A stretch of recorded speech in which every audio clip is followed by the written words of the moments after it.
Well, it is unclear what schools will look like this upcoming fall. Some Texas universities and colleges have already said they plan on being back on campus next school year.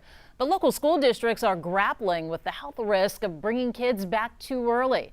HISD released this statement to us today, saying in part, as the state and federal government release more guidance, HISD will continue to evaluate procedures for reopening with the goal of keeping our staff, students, and families safe.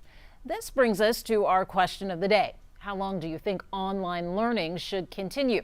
Go ahead, grab your phone and vote on our KHOU 11 mobile app or go to khou.com/vote now.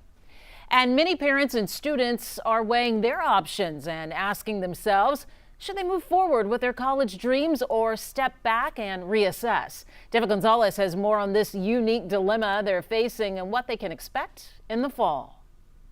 Adam Dunn will soon graduate from St. Thomas High School, and as you can see, he's already set on what university he's going to in the fall. Right, I'm definitely hoping that I will actually be able to, go on campus and take classes and have like a normal start. But his freshman year at Trinity University is up in the air.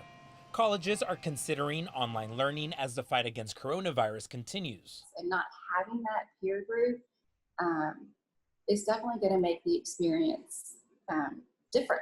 Education consultant Ibrahim Farhat says getting ready for college during a pandemic is hard.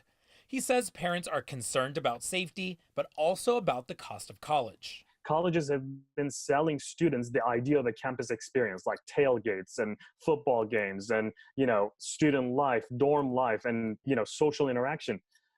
If these things are canceled in the fall, legitimately speaking, students are concerned with the value placed on tuition. If that happens, Farhat says schools may reimburse students for things like housing and meals, but he doesn't expect a break in the cost of tuition. As long as they offer virtual learning provided by their full-time professors, graded work, even live or asynchronous, guess what? They're going to probably pay for full tuition. He says families should look at options which include staying closer to home or going to a community college if they're worried.